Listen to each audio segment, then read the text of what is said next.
At last বাসা ফিরে আসলাম ফুল পিসি বিল্ডের পর। এখন ঘড়িতে অলমোস্ট রাত 9টা বাজে।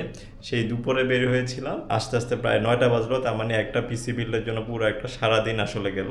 এখন যেটা করব সেটা হচ্ছে এই দুটো বক্স মনিটর অ্যান্ড হচ্ছে আমার যত দ্রুত সম্ভব এটাকে আমি সেট আপ করে ফেলবো। সেট আপের পরে দেখা হচ্ছে।